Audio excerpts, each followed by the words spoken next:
Bismillah ar-Rahman ar-Rahim. Alhamdulillah wa salatu wa salamu ala Rasulillah wa ala alihi wa sahbihi ajma'in. Welcome to Amazed by the Quran, a series in which I like sharing with you things I find amazing about the Quran. Today I'm going to compare two ayat to you, with you. Both of them are about fighting in the path of Allah. Both of them actually have to do with the context of the first battle in Islam, the battle of Badr, that happened soon after the Prophet migrated to Medina sallallahu alaihi wasallam. One of these ayat belongs to Surah Al-Baqarah and the other belongs to Surah Al-Anfal, which gives away something to you, something you can remember. The second surah and the 8th surah both deal with the battle of Badr. Okay. Now he says, among other things he says, وَقَاتِلُوهُمْ, fight them, حَتَّى لَا تَكُونَ فِتْنَةٌ, until there is no more tribulation. Fitna also means there's no more corruption. Okay, fitna is tribulation, when people are put in difficulty and tribulation, until there's no such thing left. وَيَكُونُ الدِّينُ لِلَّهِ, and وَيَكُونَ الدِّينُ لِلَّهِ, and the religion and the way of life belongs to Allah again. And it belongs to Allah. That's it. That's what he said in Baqarah. Similar expression in Anfal, he says, وَقَاتِلُوهُمْ حَتَّى لَا تَكُونَ فِتْنَةٌ, fight them until there is no more tribulation, no more trial, no more corruption. وَيَكُونَ الدِّينُ كُلُّهُ لِلَّهِ, and the religion in its entirety belongs to Allah. So in one case he said the religion belongs to Allah, and the other he said the religion in its entirety belongs to Allah. Now, peculiarly, they both have to do with the Battle of Badr.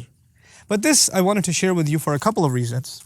I don't want to give you a long lecture about when and when not is fighting in the path of Allah legitimate. That's a long subject. The simple point that I'd at least like to make on that note is that the Muslims have been expelled from their home unjustly.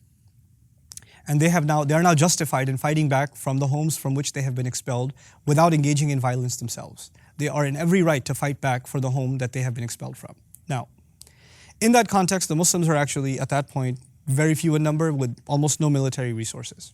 And the enemy that's coming after them within 6 months is actually very powerful, well equipped, 3 times the size. And in that moment, Allah says to the believers, you need to fight them until the religion belongs to Allah. By the way, when anybody thinks of religion in Arabia, in the entire region, when they think of religion, they think of the Kaaba. They cannot think of religion outside of thinking of Makkah. Because everybody's idols, every tribe's idols reside where? In Makkah.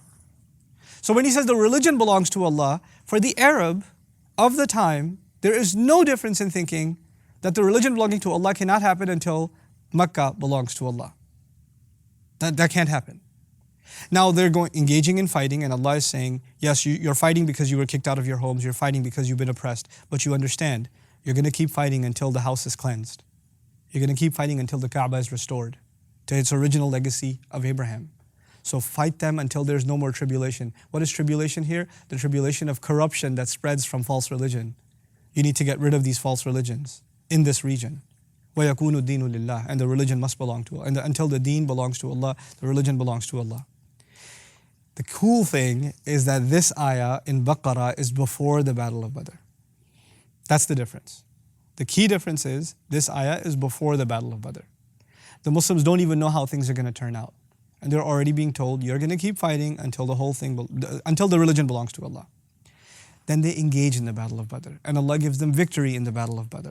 Completely unlikely odds, and the Muslims have been given victory. And then Allah comments again and says, remember what I told you in Baqarah? I'll tell you again now. Fight them until there's no more fitna. And the deen in its entirety belongs to Allah. Now when the Muslims hear in its entirety, after being victorious in battle, they're like, yeah, in its entirety. There's this motivational speech in Surah Al-Anfal where now the Muslims are empowered and they understand that Allah is not, if Allah said in the beginning, the religion in its entirety must belong to Allah, that would have been intimidating. But now that they've seen results, they've seen Allah's help come, their faith has been empowered, they're seeing that they can accomplish something, Allah actually ups the standards and says, not just the religion belongs to Allah, all of it belongs to Allah. We will cleanse the entire region of shirk. That's what we're going to do, you see. The principle here that I'd like to highlight, that's really the golden rule that's coming out of all of this, is that we must motivate people. But we shouldn't motivate them to the point where they get intimidated. We're going to change the world this year. Take it easy. Have milestones. Set yourself a target. Set yourself a goal. Be realistic about it. Motivate people to accomplish that goal. And once they accomplish that goal, introduce them to a bigger horizon. Then introduce them to it. Don't just give people the entire horizon at once. No, give them a milestone. Do this. focus on this, accomplish this. And once they accomplish that, then show them the bigger picture. You see? And so that's really, really important, because when you talk about the bigger picture all the time, and you don't talk about what's right in front of you, then you just keep talking about the bigger picture and get nothing done. Pie in the sky. Everything stays pie in the sky. You have to have immediate goals and you have to have long-term goals. And inshallah, once you accomplish some immediate goals, you become more empowered and more confident that you have the ability to accomplish and make changes. You've made significant progress. It's nothing compared to the grander goal. Obviously, Badr is just the beginning. There's a lot of challenges that lie ahead. But you are now feeling empowered that this is something that can be done. And so Allah brings along more motivation by saying in its entirety, the deen must belong to Allah. May Allah Azza wa Jal make us good planners and good visionaries so that we can set goals for ourselves and the people around us in a way that is on the one hand realistic and on the other hand very high, aiming very, very high. إِذَا تَمَنَّيْتَ فَاسْتَكْثِرْ. When you're going to aim high. May Allah Azza wa Jal make us of those people. Barakallahu li wa lakum. Wassalamu alaikum wa rahmatullahi wa barakatuh. Assalamu alaikum wa rahmatullah. If you enjoyed this video, please do share it with friends and family. If you want to see more videos from this series, click on the box at the top. If you want to see other videos, click on the box at the bottom. And don't forget to hit the subscribe button. Thanks.